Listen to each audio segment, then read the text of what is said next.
Recovery Elevator episode 573. I just wanted to be a normal drinker, to be honest with you. I didn't want to accept the fact that, I couldn't drink normally. I mean, I can't. So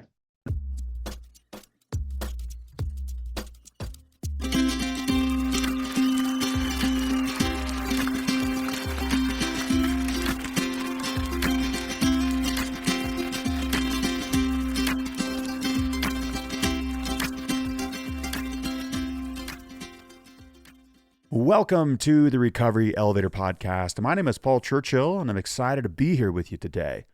On today's episode, we have Lewis. He's 39 years old from Burlington, Vermont, and he took his last drink of alcohol on June 12th, 2025. Great job, Lewis. August 12th to August 16th, get ready to elevate your alcohol-free life in Big Sky Country. Join Recovery Elevator in Bozeman, Montana for our annual Sober Summer Retreat featuring the band Uprise. So picture this: mountain air, genuine connection, and zero hangovers. This isn't your typical retreat. We're talking adventure, laughter, and deep bonds with people who get it. Folks who've chosen the alcohol-free path and are thriving on it. The workshops aren't stuffy lectures. They're dynamic experiences designed to launch your sober journey into the stratosphere. Whether you're newly sober or years into your recovery, this retreat will remind you why choosing freedom over booze was the best decision you ever made. Mark your calendars. Registration opens April 1st, and spots fill up fast, so set that reminder now. There's a link in the show notes with more information. Thank you, Robin, and we'll see you in Montana. Okay, let's get started. Last week, in episode 572, we talked about setbacks in field research, how they can be part of your journey, but definitely not the end of the mission. This week, let's talk about something that doesn't get discussed enough in recovery. That's patience and preparation. Because here's what nobody wants to hear, but everyone needs to understand: this takes time. Getting sober takes time. Preparing for your new life takes time. Yes, some spontaneously quit drinking and never look back. That wasn't the case for me. But for most, and this is data from 573 interviewees, is they slowly build momentum before trust falling into an alcohol-free life. I know some of you have been listening to this podcast for years and you're still drinking. Maybe you feel guilty about it. Don't. Maybe you think you're failing because you haven't quit yet. You're not. But let me tell you something. You're not failing. You're in preparation mode. And intentional preparation is sacred work. After receiving orders from Thomas Jefferson, Lewis and Clark didn't just pick some men off the street corner and head west. They spent months, over a year, preparing.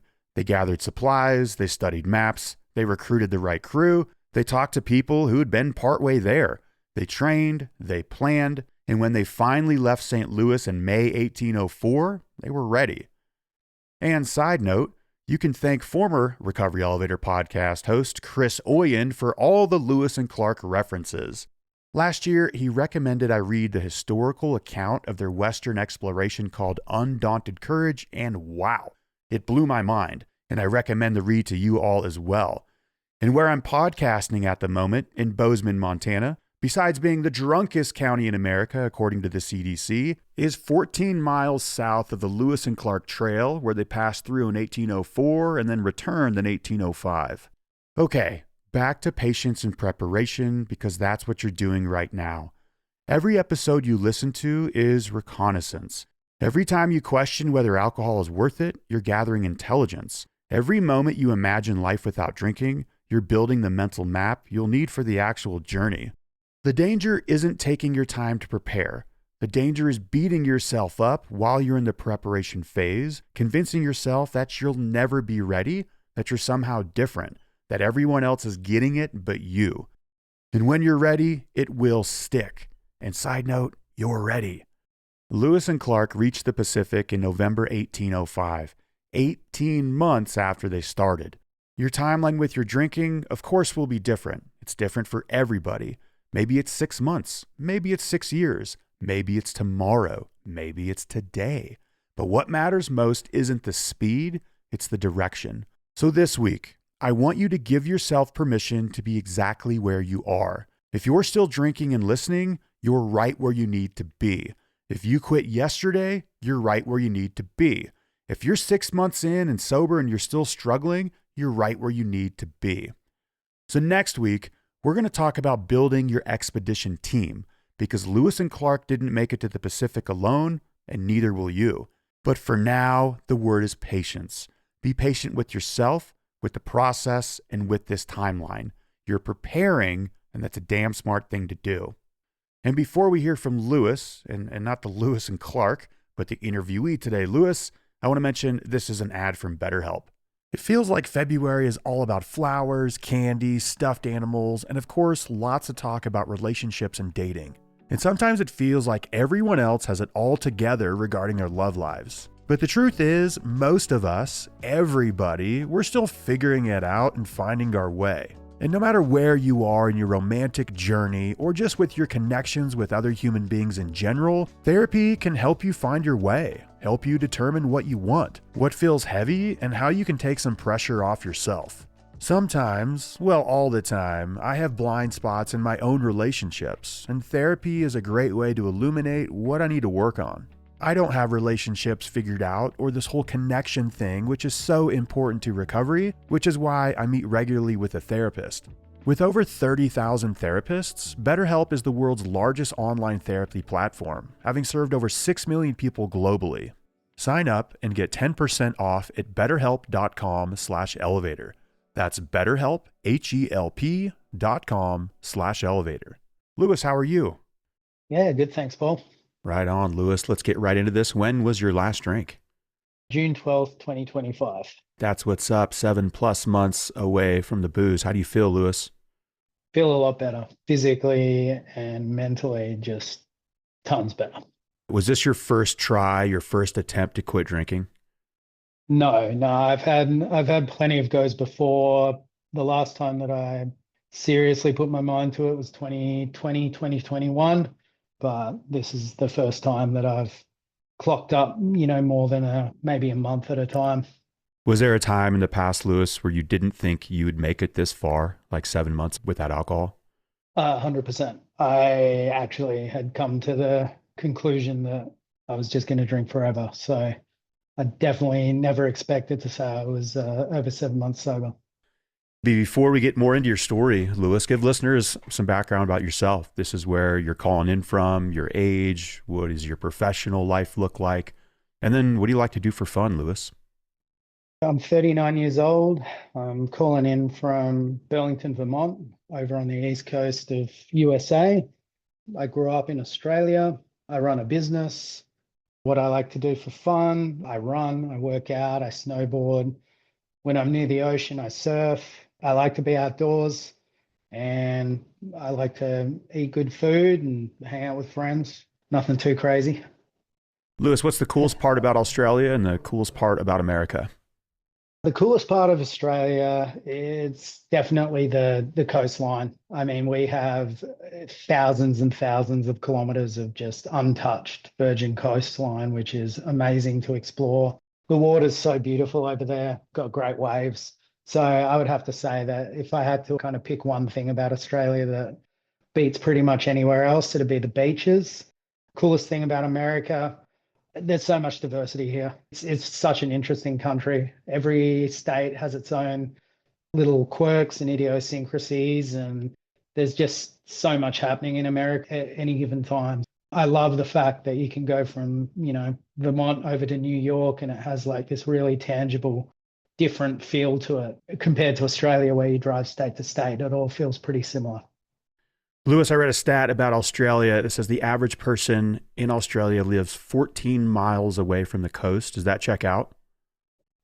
Yeah, I would say so. Where most of us live, at least if we're not on the beach, pretty close to it, because you get too far from the beach in Australia, you end up in the desert. So there's not a lot of parts of Australia that are off the coastline that are easily inhabitable, I guess you would say.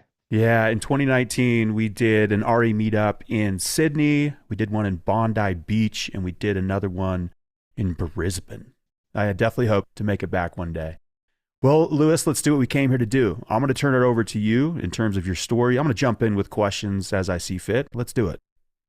So I grew up in Western Australia, which is opposite side of the country to where you visited. I was born in Perth, but spent most of my childhood about 300 kilometers south of Perth in a little town called Quarramut, which was right on the ocean. My parents moved down there in the late 80s, and their dream was to plant a vineyard. So that's what they went there, down there to do. And so I was about 3 years old when we moved down to Quarramut.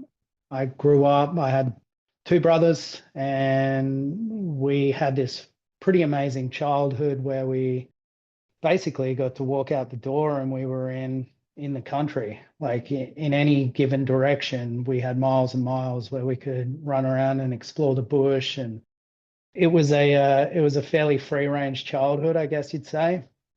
I went to primary school, high school down there. It was a really, like, I had a great childhood, very loving family. My brothers and I are still to this day really close. It was an idyllic kind of like early 90s, early 2000s childhood down there in southern Western Australia. Moved to Perth when I was 18 years old, and that was for university. So Perth at the time felt like a big city. One of the stats about Perth is that it's the most isolated capital city in the world. So even though it's a fairly decent sized city, it's a long, long way from everywhere else. And that isolation, you can definitely feel it when you're over in WA. It does feel like it's a long, long way from everywhere. I think the closest cities in Western Australia are all in Asia. I went to university, studied chemical engineering. Yeah, Is university in Perth, Australia, similar to universities in America where it's like you're introduced to drinking? yeah, definitely. I mean, my first introduction to alcohol was in high school. The town that I was from was a pretty freewheeling kind of hippie area when I grew up. And the first time I drank, I was about 14 years old, and I absolutely loved it. From the minute that I got hold of some beer, it was something that I fell in love with pretty quickly and spent a lot of my life kind of searching for it. But yeah, university is where the drinking really took off. It's very similar to over here. You kind of have your social life at university mainly revolves around drinking alcohol, especially 20 years ago when I was there. The difference is that college isn't so much a place, we don't move away for college as much as people do here in America. So we don't have the big college towns or anything. A lot of people stay living with their parents, but it doesn't really stop you from getting up to the same kind of mischief as you do over here in the States. And Lewis, were you able to go through university relatively with any issues without alcohol, or were there some red flags in university? There were definitely red flags in university. I would say that there were red flags from the very beginning of my drinking career. I certainly was somebody who didn't have an off button from the very beginning. I drank heavily from the get-go. Even towards the end of high school, I was already drinking more than most of the people around me. And it only sort of escalated at university. It was quite interesting the other day. I was kind of talking about a story at university where I very nearly got expelled from university because of behavior that happened while I was drinking. There were plenty of red flags. Lewis, you just said that you were drinking more than your friends, everybody else. Did you realize that? And was there a voice that's like, yo, you're lapping the pace car here. You're drinking more than everybody. No, I didn't really have much of a comprehension of the fact that I was drinking unhealthily while I was doing it. I definitely thought that everybody else was drinking at the same pace as me. And obviously, like, especially at university, it's a pretty permissive environment. So I just thought everyone around me was doing the same thing. But having reflected upon it, there was definitely a lot of times where if I wasn't the one who was the drunkest, I was pushing people to be drunker. Like, I was very much at the center of all of the most kind of like intense drinking nights of university, that's for sure. So, Lewis, when would you say it got bad with alcohol? So after university, I went traveling overseas. I had a couple of credits left Me and a friend decided that we'd move to Canada and finish off university over there. That escalated it because I was kind of away from all the responsibilities of home, away from the family, and I was let off the chain pretty hard. And part of that travel, we ended up leaving Canada, going to Europe, and I worked as a bartender in Greece for about 3 months. And that would have been the point where I think that the alcohol consumption went to a place where it hadn't previously, which was everyday drinking. That was sort of 3 months of continuous drinking. If I stood a chance of not having a drinking problem, that was the point where I sealed my fate, was that trip to Greece and having 3 months where I was drunk every single night. And then what happened after that? Did you try to scale it back and were unable to? Never really thought about it much in my 20s. I continued to just go after alcohol. I didn't continue to drink daily like that when I left Greece, just because there was no possibility to do that. But, my entire 20s was pretty much like successive series of decisions where I was trying to continue to be around or in an environment that I could have easy access to alcohol and also have a bunch of people around me that were drinking similarly or would allow me to drink the way that I wanted to. Okay, so in your 20s, you're getting after it with alcohol. Where's the time where it's like, wait a second, this is taking me down a road where I don't want to go down? I feel like I had a realization that all of the people around me were starting to grow out of the party mode in my late 20s. And instead of looking at that with a little bit of a constructive perspective, I just did a geographical and moved cities and went and started a new job in a different industry that was with a group of people who would let me drink. So I kind of knew that I was drinking differently to people probably around 25, 26, and other people were starting to slow down and, it might not be quite as acceptable to be going out Thursday through to Sunday and that kind of thing. But rather than doing anything about it, I just picked up and left my home city, Perth, and moved to Adelaide to go and work at a brewery. Yeah, usually when you work in a brewery, the drinking scales back, it tones down. Yeah. Wait, no, I'm kidding. It's not how it Yeah, goes. definitely. Yeah, that's 100%. So yeah, I moved to Adelaide, which is closer to the East Coast, and started working a brewery there. And it was just kind of putting myself in a situation where the way that I was drinking felt permissible, and there were less people around me who were going to raise an eyebrow at the things that I was doing. But I definitely knew that my drinking was problematic. I remember having a chat with somebody that I work with early on in my time in Adelaide, and sort of saying to them like, yeah, like I left Perth because I have a drinking problem, so I just need to be careful with my drinking over here, and almost asking them to kind of watch out for me, and if I start acting up, let me know. So Lewis, was that the first time you vocalized it? Because that's pretty clear. I mean, we call that burning the ships here at Recovery Elevator. Hey, buddy, I left Perth because I had a drinking problem. Things get out of control. Give me some pushback. Let me know. How was that received, and how did it feel for you to say that? I think I had a drink in my hand while I said it. So I don't think that it was received with any deep appreciation for the message. And not because the other person that I spoke to didn't care about me, but because they were right there with me. And part of the reason that I moved to Adelaide was to get away from the scrutiny of some of my friends who had started to make comments about the way that I was drinking or my behavior when I was drinking. Oh, okay. So Yeah. you're saying it out loud. I moved here because I have a drinking problem. And then you move forward, you're working at a brewery. And I actually used to work at a brewery myself. I was a manager, and I was trying to get my drinking under wraps while working at a brewery. Did not work. How did it go for you?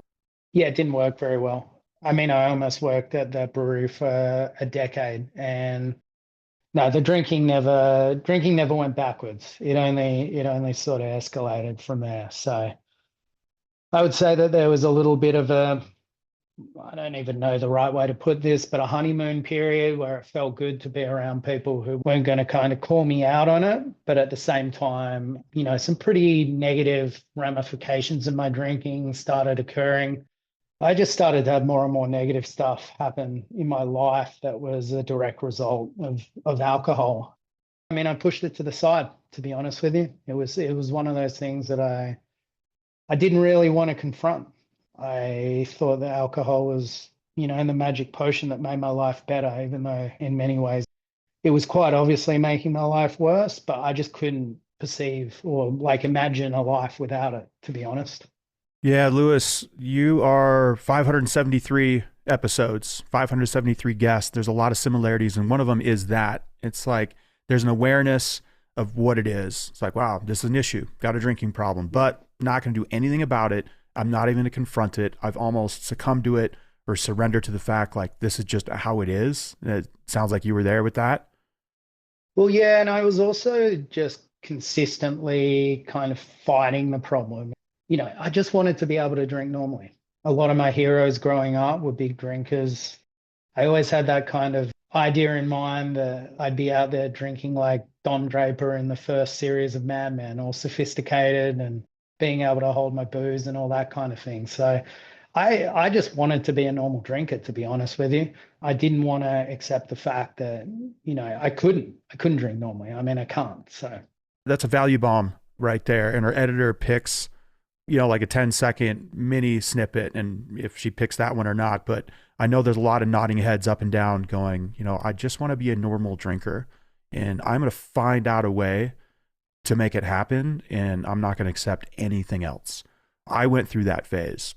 The previous 572 guests went through that phase, right? And it's like the moderation phase, or we're trying to put a healthy fence around this whole thing. You're not in your hometown, you're away from family, probably not a ton of support. The fence probably isn't placed, and you didn't end up controlling an uncontrollable thing. So what happens next, Lewis? I was drinking unhealthily from the very minute that I arrived in Adelaide. And as I alluded to, it only really got worse as time went on. And I went through plenty of phases where I tried to moderate, or even phases where I said to myself, I'm just going to stop drinking. I had lots of, a month here, a month there, or even a slightly longer time where I'd like cut back. Honestly, it was just one of those things where I was like consistently trying to like get it under control so that I could drink and it wouldn't have negative effects on my life. But as time went on, I mean, it just got worse and worse. There's 1,000 stories that I could tell about times where I blacked out and something happened to me. I ended up somewhere where I didn't want to be, or I woke up with bruises all over my body or something like that. And yeah, that went on and on. I mean, to be honest with you, that was the better part of the 9 years in Adelaide, was up and down through those kind of things happening to me. Lewis, I'm going to ask a question that I really don't like to question that much, because people hear the answer as a barometer. They're like, well, all right, Lewis drank that much. I'm on a different path. Because it really doesn't matter how much you drink, how many days a week you drink. Yeah. It's just like what the toll it takes on you emotionally and physically. But how much were you drinking? Was it nightly? Was it daily? Did it get to the point where you're drinking in the morning? I actually was never a daily drinker. I was a binge drinker. So my biggest issue was that if I had 3 or 4 beers, there was no telling when the drinking finished. So I would go until I fell over wherever I was for the most part. So as you said, the comparison thing is a really dangerous trap to fall into, because that was something that kept me drinking for a lot longer than I should have, because I always said, I don't drink every day. I'm not physically like addicted. I wasn't getting crazy withdrawal symptoms if I didn't drink. I could put it down for a month or two at a time. And I kept telling myself like, yep, you've got this, you're all good. You're not like a full-blown alcoholic, because I wasn't drinking every day. But I mean, once I started drinking, if it really went sideways, I was waking up face down in the gutter, basically. Yeah, not metaphorically. I'm sure you have, and so Yeah. have I. So when did you realize, wait a second, I don't got this. I'm not able to pull back. I'm not able to put a fence around this. In 2020, I realized that I was pretty much powerless over booze. I had that realization. I tried to get sober, and I actually went to AA in Australia, and that was my first kind of point at which I had that real willingness to accept at least that I was an alcoholic, but I hadn't got to the point where it had beat me down enough that I was going to give up the fight to moderate, I guess. Can you unpack that line that you just said? It's the first step of AA. We admitted we were powerless over alcohol, that our lives had become unmanageable. But when you said, I'm powerless over this, was that a realization internally that hit you? What did that feel like? I mean, that it's never a good realization, right? It's one of those things like no one ever really wants to be an alcoholic, I guess. So coming to that conclusion sucked. That's the thing, is like I realized it, but I didn't want to accept it. I really did have this like real kind of obsession with the idea that I'm going to get control of this, and I'm going to, moderate my drinking and go out and drink socially and just, have a couple of beers and have a good time with your friends and all that. So I continued for another 5 years before I finally came to the conclusion that I was powerless over it. Yeah, and that was on June 12th, 2025. I think you probably was hoping the geographical cure would help when you went from Australia to Burlington. Yeah, what happened right around June 12th? You nailed it. I moved over here to Vermont, and in my head, I said to myself, like, okay, you're going to be away from, that big group of friends that are all big drinkers. You're going to be in a new place. You have this opportunity to redefine your life and drink on your terms. And, the idea of sobriety wasn't something that had factored into my mind at that point. But early on here, I actually started going to a gym, and I got paired up with a guy who he was from Jersey, and I was chatting with him. And anyway, we were just, asking each other questions like, what are you doing here? How'd you end up in Burlington? And I asked him, what are you doing up here? And he said, oh, I came up here to get sober. And it was like a real light bulb moment for me, because I'd never met anyone who was so open about their sobriety, but I'd also never met anyone that I looked at and I thought, like, this guy's cool. He was fit, he was healthy. Like, I really enjoyed the sort of short time that I'd hung out with him. And that kind of put a little bit of a, idea in my head, like, oh, you can be sober and you can do all of the things, like, and be the kind of person that I want to be. That isn't what made me stop drinking. I kept drinking after that. And honestly, it was just a series of bad, drunken situations. I started falling over and hurting myself. I'm not used to ice, and I was here in late March and things were icy. So I took a couple of big spills on the ice, cut my head open, woke up with bruises all over my body. And then another night I got lost because, I didn't know my way around. So I was so drunk that I couldn't find my way home.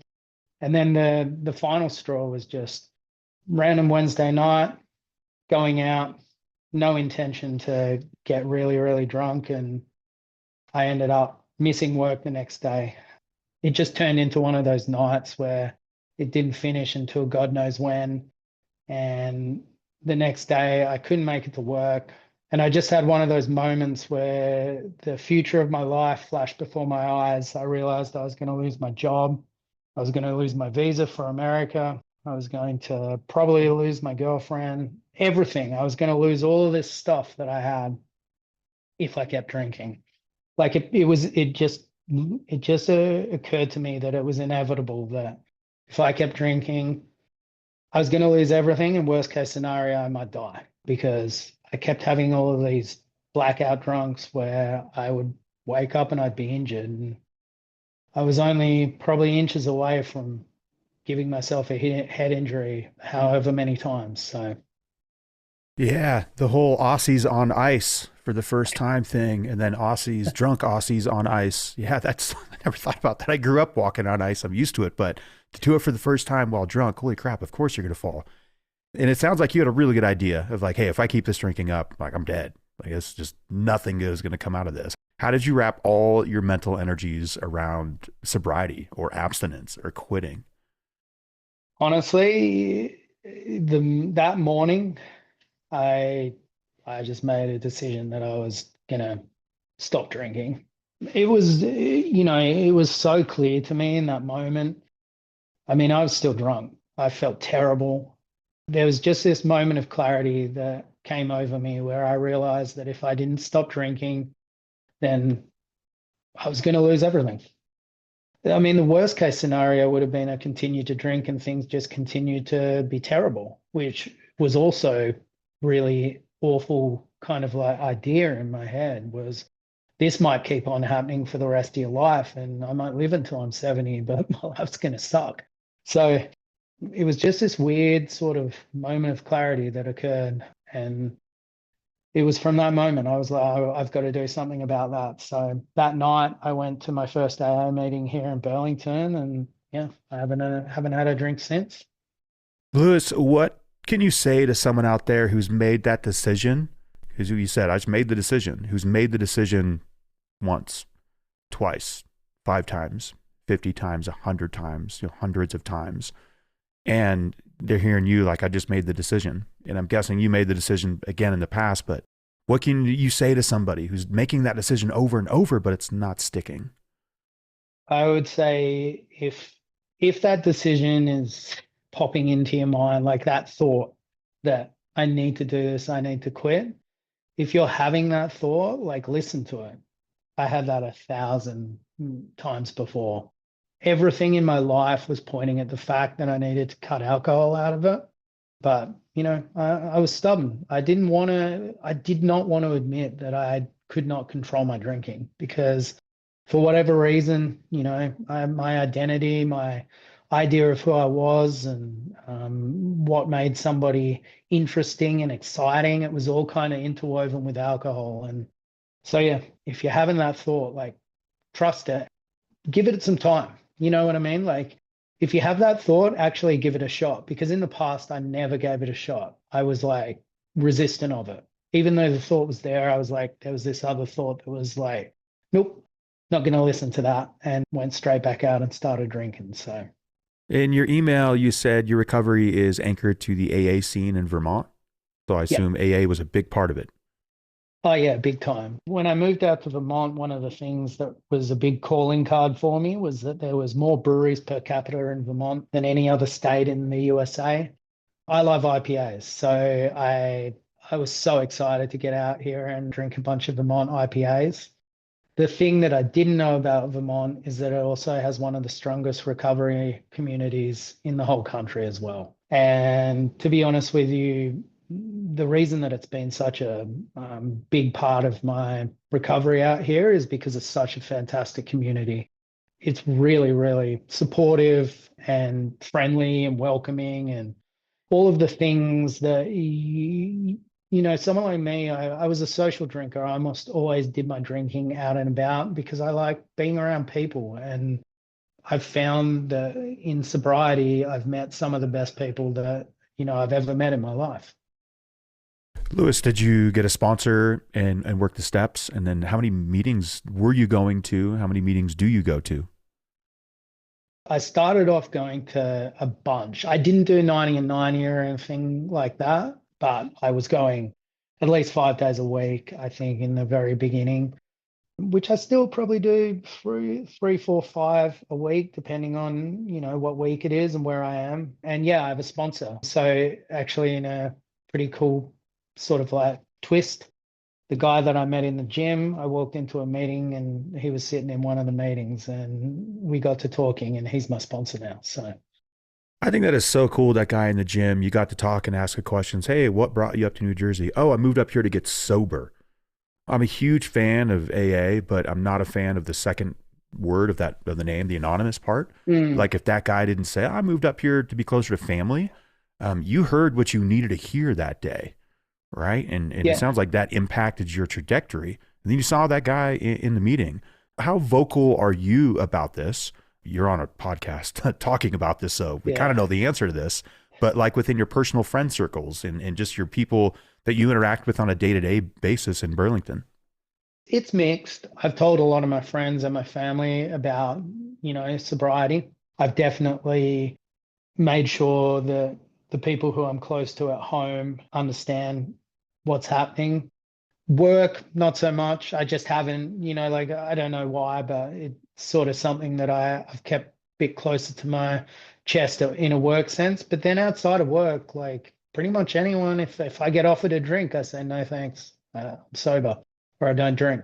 Actually, very shortly after I got sober, I went to my brother's wedding over in British Columbia, and I had to tell quite a few people that knew me for a very long time and definitely regarded me as a heavy drinker that I wasn't drinking, and I wasn't planning to ever drink again. So I haven't been shy about telling most people. It's not something that stays hidden. I think I just maintain my anonymity at work just because I guess I feel like I want to do that. Yeah, there's a publication called As Bill Sees It, the founder of Hmm. AA, and he speaks on anonymity. And the biggest part there is what is said in the meeting needs to stay in the meeting, and who attends the meeting, that stuff needs to be anonymous. But as Bill saw it, is feel free to chat about it, chat it up out at the Yeah. grocery store, out in public to friends and family, or else how are we not going to get the word out, right? So part of the anonymity makes a lot of sense, and part of it doesn't. I imagine with your brother's wedding in, what was that, 3-4 months away from alcohol? I imagine there was some apprehension there. Like, oh shit, how am I going to make it No, through it was here? even less than that.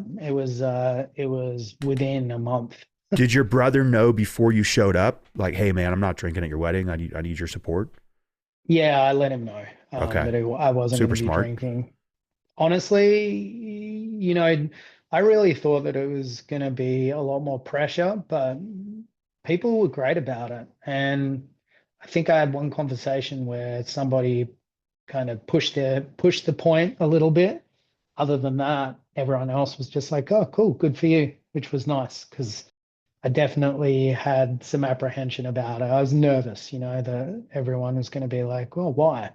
But looking back, I think that there was probably a number of people who thought, "Oh, that's actually a good thing," considering that they knew me through all my drinking. You know what I mean? Sure. Like, I don't think that it was like a well-kept secret that I had a drinking problem, put it that way. It was Gotcha. loud and in public. Yeah. Yeah. So, Lewis, you're still going to AA. What other tools are helpful for you? Podcasts, quit lit books, other programs, exercise. Like, how do you do it on a day to day basis?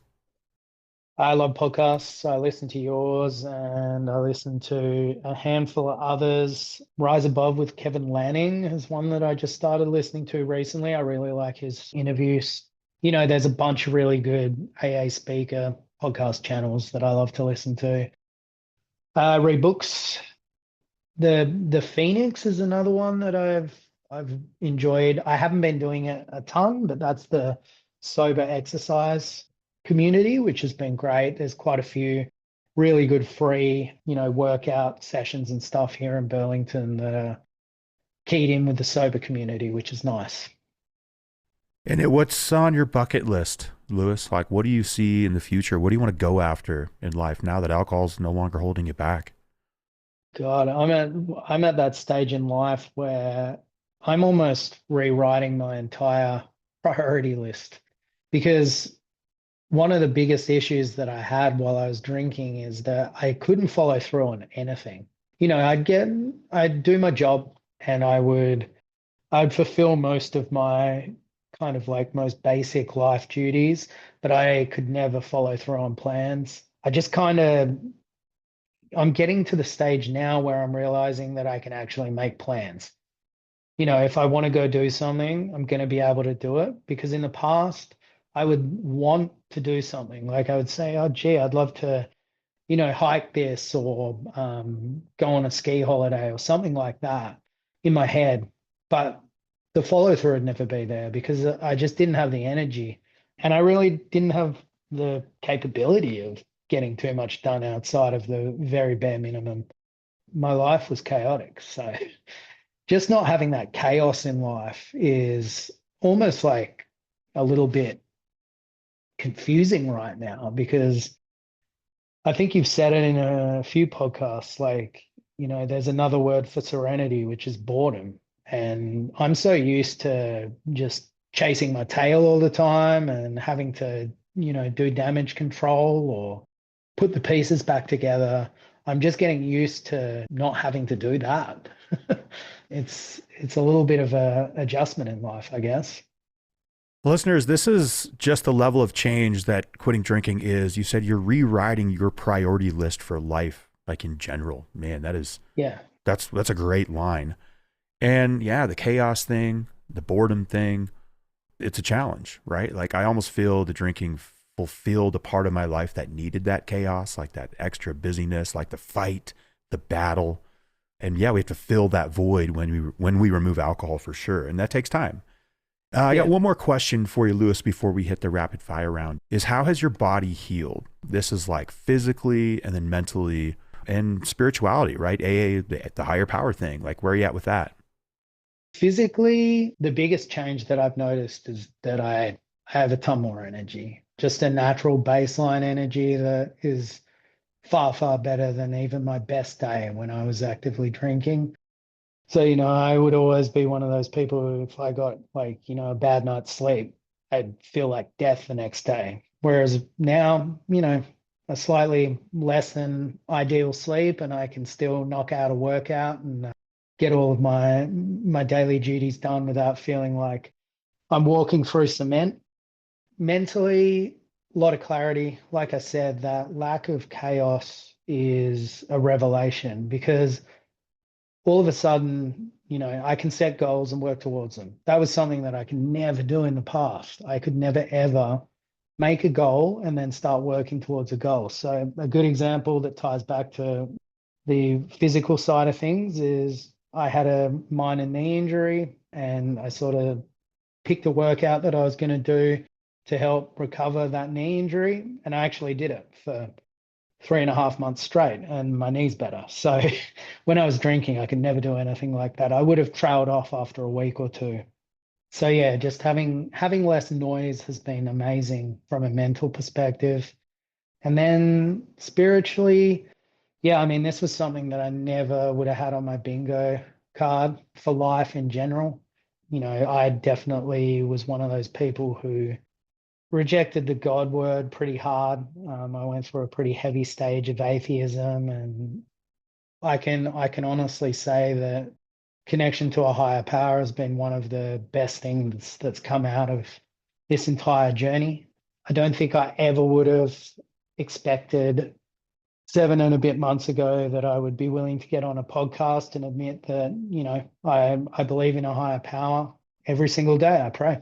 And the surrender to a higher power has been something that has been honestly life-changing because in the past, I was constantly trying to orchestrate myself, everyone around me, and everything to try and fit into the idea of what I thought should be happening in the world. And realizing that I'm not in control of all of that has been such a massive relief. It's given me so much freedom to think about things that really matter. The spiritual side of things has probably been the part that has been most kind of like surprising to me, but also the best part as well. Are you familiar with page, I think it's 63 and 64 in the big book? Yep. Yeah, it talks about what you were talking about, controlling everybody, the director, controlling the lights, the actors, and all that stuff. And yeah, I had a sponsor that made maybe read out those 2 pages daily. Yeah, I still struggle with it, but it's the awareness, the realization, what we're doing. Well, Lewis, we have hit the rapid fire round. If you could answer these questions in 5 to 10 seconds, that would be great. Are you ready? Yes. All right. Hey, what's your favorite alcohol-free drink? I really like Poppy here in the US. All right. What has recovery made possible for you, Lewis? It's made it possible for me to, focus on things and like make goals and stick to them. Yeah. What's your favorite animal? A dog. I mean, I love dogs. They're so cool. Yeah, they really are. What's your best sober moment, Lewis? Any of the hikes that I've done over the last 7 months where I've been, clear-headed and feeling good and standing at the top of a mountain. Do you have a recovery quote or saying that gets you through hard days? Not one in particular. I would say I say the Serenity Prayer over and over again. So most of the listeners will probably know that one. They do, but can I ask you to say it? God grant me the serenity to accept the things I cannot change, the courage to change the things I can, and the wisdom to know the difference. Love it. What's the best musical act to come out of Australia? Crowded House. Ooh, not heard of that one. Well, you'd like them. They're great, yeah. Two more. What's the one thing you've learned about yourself in sobriety, Lewis? That I can be sober and be okay. And then what's the point of life? To have a good life. I think there's no better way to say it. That's what's intended for you. So go out and do it. And before we depart, Lewis, you might need to ditch the booze if line. Let's hear it. You might need to ditch the booze if you wake up with no idea what you did the night before and you're covered in bruises. Yep, that checks out, man. We are both in the right seat. Lewis, that was great. Thank you so much for joining us. Every time I hear Burlington, I still think of the coat factory for some reason, but now I'm going to think of Lewis, my sober friend who lives in Burlington, Vermont. You're the man. That was great. Thank you so much, Lewis. Thank you. I want to thank our production team for today's episode. We've got Robin, Natasha, and Chris. Recovery Elevator. You took the elevator down. You got to take the stairs back up. We can do this.